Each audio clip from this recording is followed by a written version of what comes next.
Hello, my name is SB. This mirror is dirty and welcome to my channel. Bars should really have great bars. The Mars bar.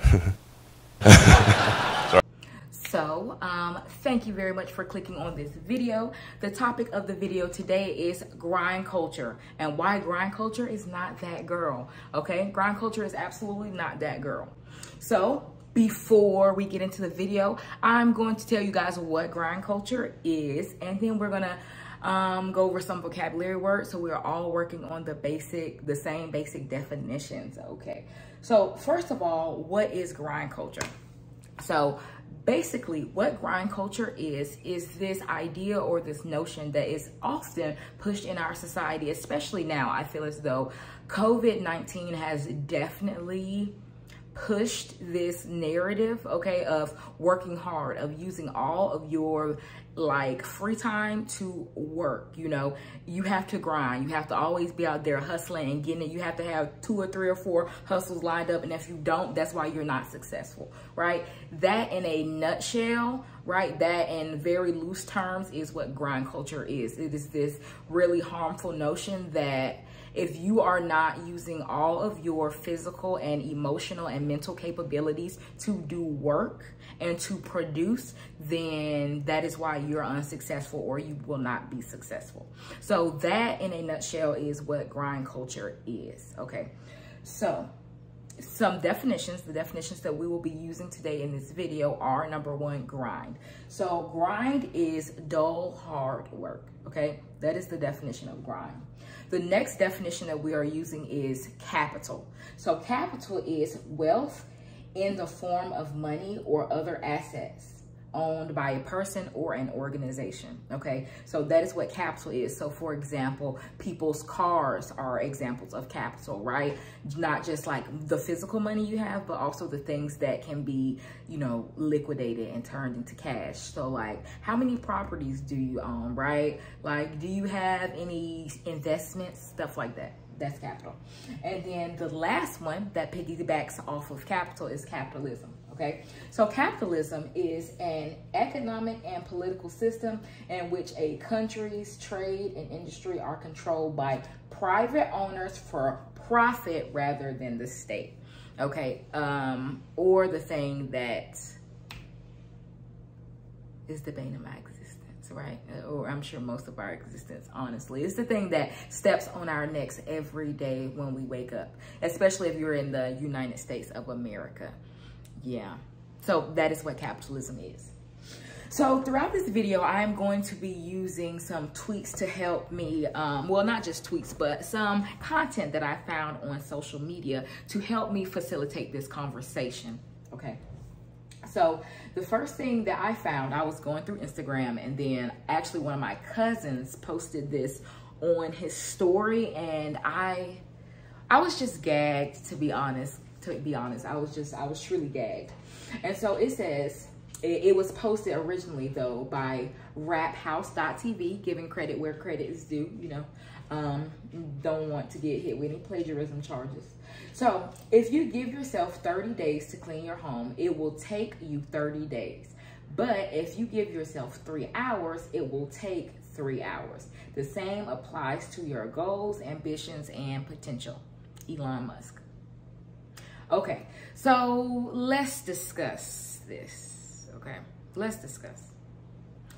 So I understand the assertion of this quote. It is basically, you know, go after what you want. Don't wait around. Don't wait for things. Just if you have a goal, if you have a dream, if you have an ambition, go after it, right? Don't wait.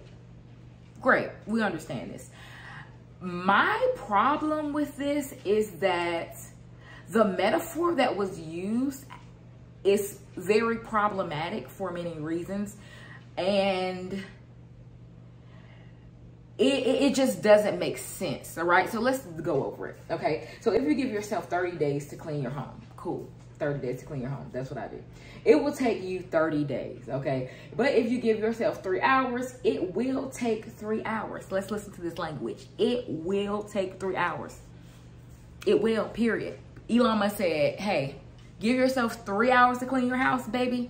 And in 3 hours, clean, period. No more, no less, right? So let's set up a real world scenario, because why not? It helps.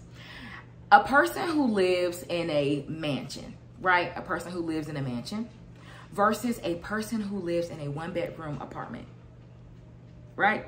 So let's take these two people and we give them 3 hours to clean up. So let's start off with the person who lives in the apartment, right? The 1-bedroom apartment. First of all, what condition was my apartment in when I started cleaning? Because if my apartment was in pristine condition, then it might take 30 minutes to clean, 15, you know, what have you. If my apartment was in shambles, then yeah, maybe it'll take that 3 hours or more, depending on how fast or how slow I clean, right? But also, let's take this person. I'll wait.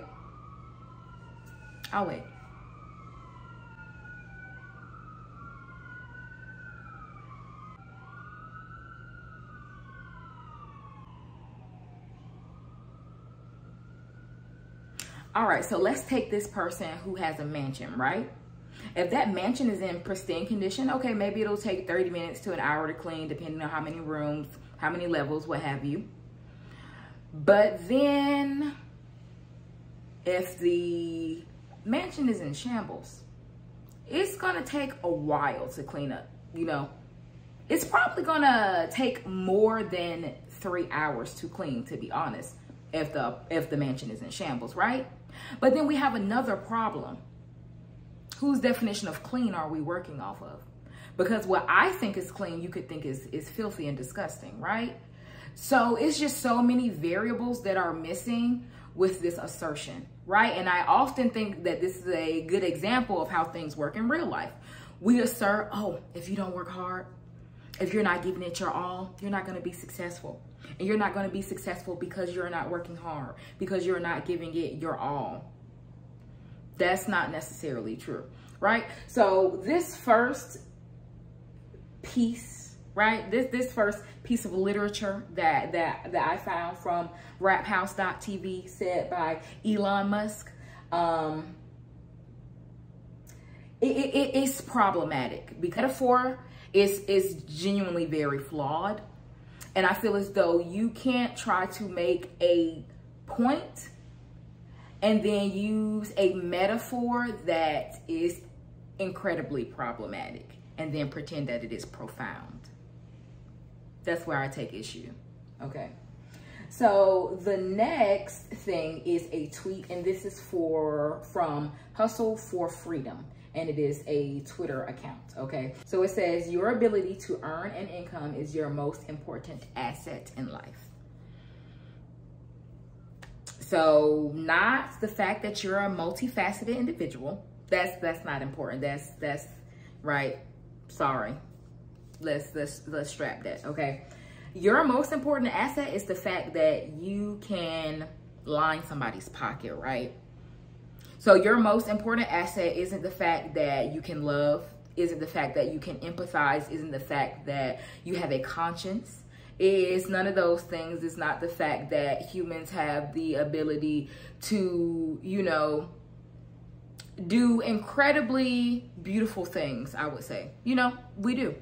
We do have the ability, not to say that we are more important than any other species or any other, you know, living thing and organism, because that goes against everything that I believe in.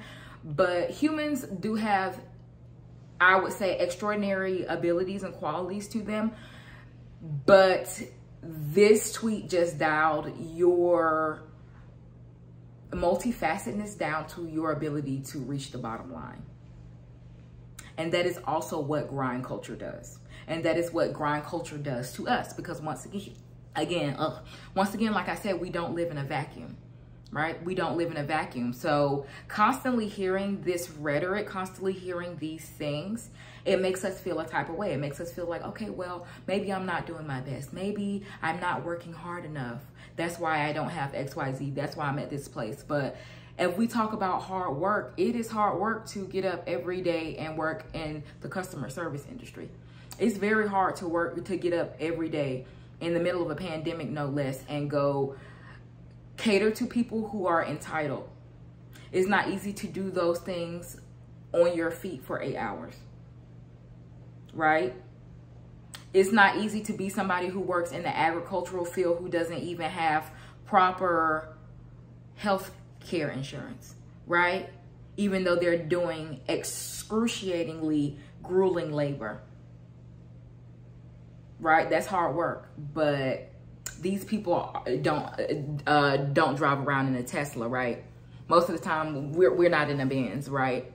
So saying that hard work, you know, and grinding is what it takes to be successful, like Elon Musk's house metaphor, it leaves out a lot, you know, and it also asserts a lot. And that's where I take issue with it. And I think that's where we have to be extremely critical and cognizant of the things that we believe about ourselves and about what we should be doing and how we should be living our lives.